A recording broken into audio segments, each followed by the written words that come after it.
Welcome to The Explainer. Today, we are demystifying the world of business text messaging compliance.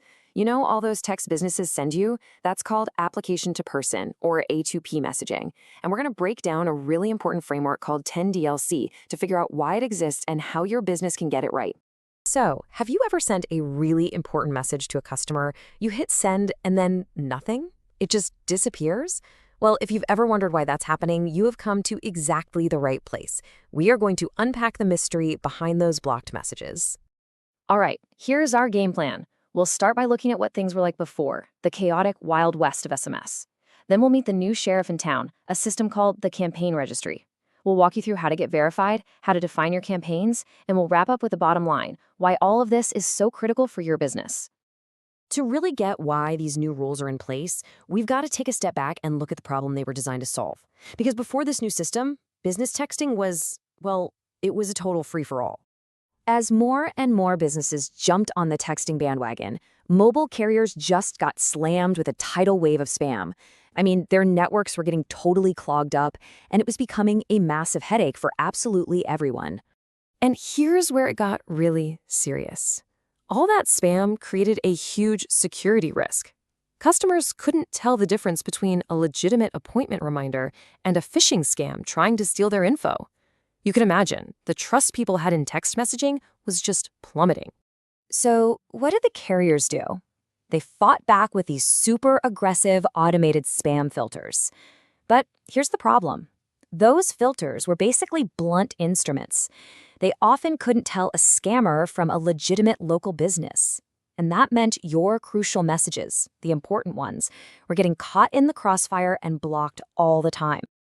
Okay, so chaos reigned. The major carriers knew they needed a much better way to handle this, a single, unified system that could help them separate the good actors from the bad ones.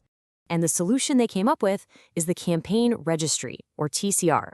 Honestly, the best way to think of it is like a business license, but for texting. It's the central hub where you go to prove you're a legitimate business with a legitimate reason for sending messages. And this wasn't just one carrier's idea either.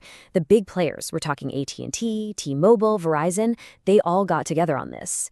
This creates one single, consistent standard for accountability, making the entire texting world more transparent and a whole lot more trustworthy for everyone involved. Okay, so how do you actually get on board with this whole system? Well, the very first step is all about proving you are who you say you are, and this is called brand registration. The process itself is pretty straightforward, really. First, you submit all your official business details. Your legal name, your tax ID. Then, the registry takes that info and vets it against other databases to confirm that you're legit. And once that's done, you move on to the final step. After you're verified, you're given what's called a trust score. And this score is absolutely critical.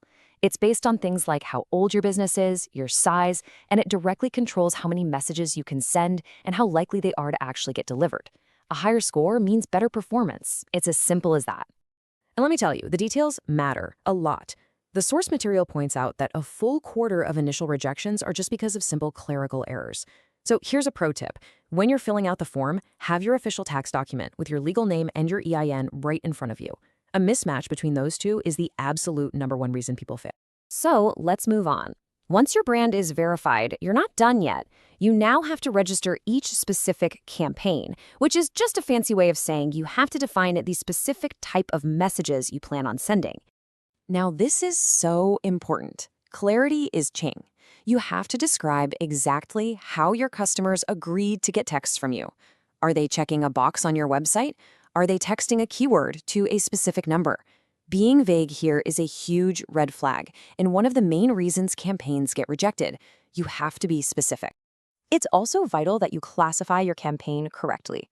Most things, like marketing or appointment reminders, they fall under standard use cases. But, and this is a big but, if you're in a highly regulated industry like healthcare, finance, or politics, you fall into a special use case, and that's going to mean extra documentation and a lot more scrutiny. Okay, I know this might sound like a lot of hoops to jump through, but let's get down to the bottom line and you'll see why making this small investment in compliance pays off in a huge way. Just look at the two options. On one hand, you've got compliance, which involves some pretty modest one-time and monthly registration fees.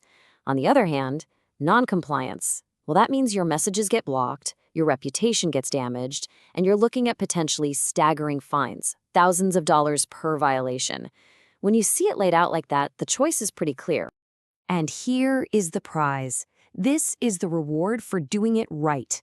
Businesses that go through the whole process correctly with their verified brands and well-defined campaigns are seeing message approval rates as high as 90%. Your messages just get through. It works. So ultimately, this whole system isn't just about checking a box or clearing a technical hurdle.